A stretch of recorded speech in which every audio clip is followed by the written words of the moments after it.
법인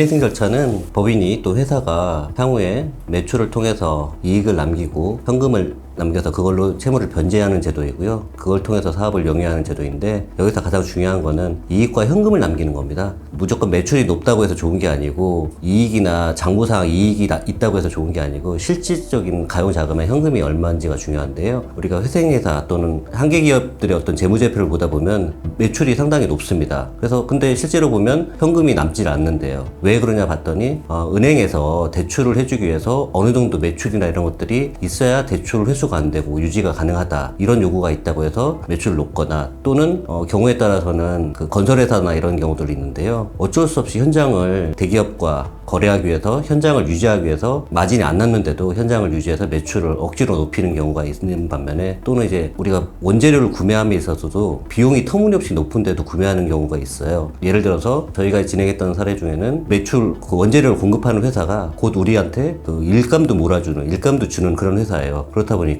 어쩔 수 없이 비용을 높게 주고 이제 원재료를 구매해야 되는 이런 거래나 계약들이 있는데요. 이런 경우에는 실제로 우리 회생에 들어가다 보면 이런 매출 구조라든지 비용 구조를 계속 유지해 가면은 회사는 살아날 수가 없어요. 왜냐하면 현금이 남아야 되고, 현금을 통해서 변제를 해야 되고, 현금을 통해서 사업을 영위해야 되는데, 겉은 번지르르한데 현금이 남지 않는 그런 회사이기 때문에 안 된다는 거예요. 회생 절차가 들어가면 회생 개시 결정이라는 걸 받게 됐을 때 우리가 계약 관계를 선택을 할 수가 있어요. 그래서 우리한테 유리한 계약은 이거를 계속 이행하겠다 선택을 할 수가 있고요. 불리한 계약에 대해서는 해지 허가를 받아서 그 계약을 해지할 수가 있어요. 그래서 이익이 안 남는 아이템이나 사업에 대해서는 해지하고, 그 다음에 원재료 구매 계약도 너무 비싸게, 터무니없이 비싼 어떤 원재료 구매 계약은 해지하는 그런 방식으로 해서 해지할 수가 있는데, 약간 법적으로 조금 어려운 말을 드리면은 회생기업하고 거래처하고 서로 간에 이행할 게 계속 남아있는 계약, 그다음에 쌍방 미이행 쌍무계약이라고 하는데요. 이거는 우리가 물품을 계속 공급하는 계약이라든지, 용역이나 관리나 유지를 하는 계약이라든지, 임대차 계약, 매매 계약, 이런 것들 포괄적으로 그 개념으로 들어가서 실제 회사가 이제 사업을 하면서 그 유지하는 계약들의 상당 부분이 쌍방미행 쌍무계약에 해당되기 때문에, 오로지 회사를 살린다는 차원에서만 놓고 봤을 때 불리한 쌍방미행 쌍무계약은 법원의 허가를 받아서 해지하는 게 바람직하고 그게 충분히 가능하다, 이렇게 알고 계시면 됩니다.